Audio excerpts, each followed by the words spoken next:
Happy morning to everyone. Welcome to my channel Biotech Info.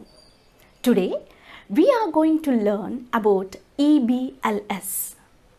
Can you guess what is EBLS? Before getting into it, subscribe my channel, click the bell button, like and share. EBLS means experience-based learning style.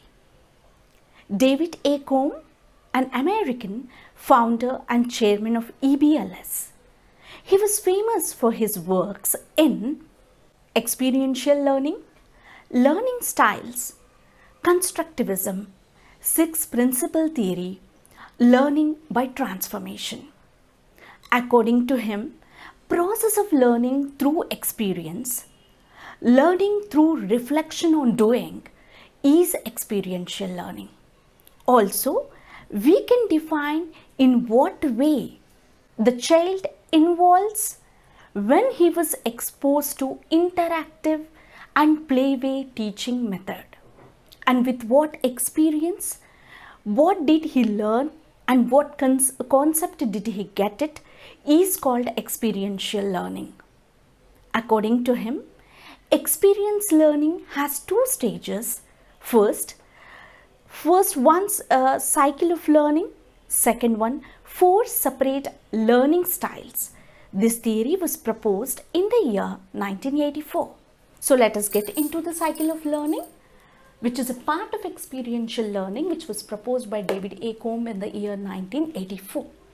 So this particular stage of, or you can say the cycle of learning, has four stages. The first one is a concrete experience. The second one is a reflective observation, and the third one is a abstract conceptualization, and the fourth one is active experimentation. Or in simple, we can call the first stage as feeling anything, the second stage review of the experience, third one concept making, and the fourth one practical test or practical implementation.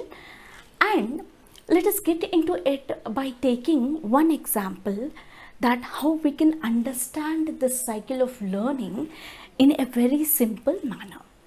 For suppose imagine that you are invited to attend a seminar and you are supposed to give a guest lecture over there. So you have prepared very well and you went to that particular place where the seminar was going to be conducted. And output you are going to give in that particular seminar where you are invited to give a guest lecture. So here concrete experience hai aapke paas, means you have a feeling that I have to give 100% there. Then after seeing the dignitaries over there, the crowd which is present in that particular seminar hall has confused you. Then you have diverted or distracted, we can say. And you have not given that 100%, but you have given the 50% of output which actually you have to give 100. Then you will come back to the home, you will review of that experience, and then you will come to a concept that why I was distracted, why I can't give the 50%, 100% of the output. What are the things or what are the factors which has deviated you for not giving the 100% output? That is going to be called as concept making. And then you will think that what are the loop points of yours, why I was distracted, maybe the environment has disturbed, or the crowd, or the what you can say the dignitaries who are present over there. These all factors you will keep in your mind and you will get to a concept that I should not get confused, I should not feel tensed, I should not get distracted in whatever the case may be. I have to full to focus. Then you, with that concept, you will go there and again you will do a practical test by going to the another seminar, and you have given the 100% output over there and everyone appreciated you. That is called as a cycle of learning. Means what? We have to involve, we have to feel that, We have to feel that experience, we have to learn from that experience, we have to come to the concept, then you are going to learn something. That's what David A. Kolb in 1984 proposed, this theory of experiential learning. It is not only going to be implemented for the kindergartens or the grade 1 and grade 2, even we can do this experiential learning to the higher education levels also. For example, force and displacement is there. Taking one more example, force and displacement, tug of war. Just take the example of tug of war. You have to say that two groups you have to divide the children, and one group is going to be called as A and the another group B, and make them to start. Then what happens with in which group they are going to use the more force, then here this side you are going to see the displacement. Like that you have to see. And also one more example we can say that by taking to the higher education level, make paper planes. You know what is paper planes? Yeah, right. First of all, you have to make the children to stand and make them to turn around in the class. Then you have to, the second step is that you make them to personify some flying object. They will make they will personify one flying objects. They will move here and there. Along with them, if possible, you too will feel and just go and turn around, make a round along with the children. Then they will also feel better. That is called as giving an experience. Then after that, you make the children to two groups, and then you say the children to throw that planes, paper planes, one over the other. Then what happens? Some planes are going to be they will travel in, make them to measure the distance also if possible. And you see some planes are going too far and some planes they can't. Then you have to say them that how you have done the paper plane and how they have done the paper plane. What is the step that you are missing? Because of that one, the plane has not gone too far. This is called as a concept बताना है उन लोगों को. Concept, they will come to the concept.